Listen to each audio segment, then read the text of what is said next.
નમસ્કાર, આપ જોઈ રહ્યા છો ગુજરાત ફર્સ્ટ અને ન્યૂઝ રૂમ લાઈવ સાથે હું છું કશિશ। સમાચારોની શરૂઆત કરીએ એક માઠા સમાચારથી। ફરી એકવાર તળાવમાં ડૂબી જતા દીકરીઓના મોત થયા છે।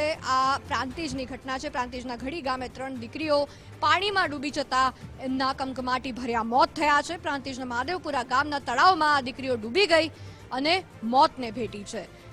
બકરી ચરાવવા ગયેલી 3 માસૂમોનું તળાવમાં ડૂબી જતા મોત થયું છે। સ્થાનિકો ફાયરના જવાનોએ 3 મૃતદેહ બહાર કાઢ્યા।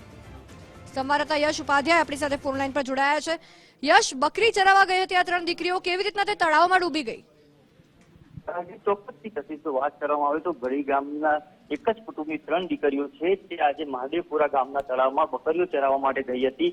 બકરીઓ ચરાવવા ગયેલી દીકરીઓ અચાનક પાણીમાં ડૂબી જતા તેમના મોત થયા હતા। સ્થાનિકો દ્વારા ફાયર ફાઈટરને ફોન કરવામાં આવ્યો હતો। ત્યારબાદ ફાયરના જવાનો દ્વારા 3 દીકરીઓને બહાર કાઢવાનો પ્રયત્ન કરવામાં આવ્યા, પરંતુ કમનસીબે દીકરીઓને બહાર ના કાઢી શક્યા। તેમાંના મૃતદેહ બહાર નીકાળવામાં આવ્યા। ગળી ગામમાં હાલ તો શોકનો માહોલ છે, કેમ કે એક જ કુટુંબની 3 દીકરીઓ જ્યારે મોત થતા હોય ત્યારે સ્વાભાવિક રીતે લાગણી છે તે ફેલાઈ છે અને કહી શકાય કે જે પ્રમાણે ફાયરની ટીમોએ જવાનોએ મહેનત કરી ભારે જહેમત બાદ આ 3 દીકરીઓને બહાર કાઢી હતી। ત્યારબાદ પ્રાંતિજ પોલીસ જે ઘટના સ્થળે પહોંચી અને વધુ તપાસ છે તે હાથ ધરી છે અને દીકરીઓને પીએમ અર્થે પ્રાંતિજ સિવિલ ખાતે ખસેડવામાં આવી છે। કશિશ, આભાર યશ સમગ્ર વિગતો બદલ।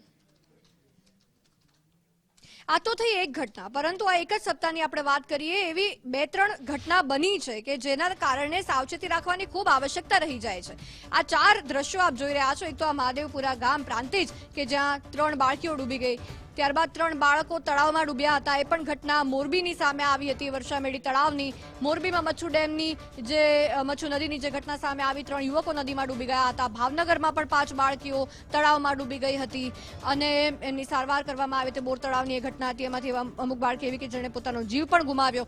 સાવચેતી ખૂબ જરૂરી છે। તળાવમાં નહાવા પડતા પહેલા જો તમને તરતા આવડતું હોય તો જ રિસ્ક લેવું જોઈએ।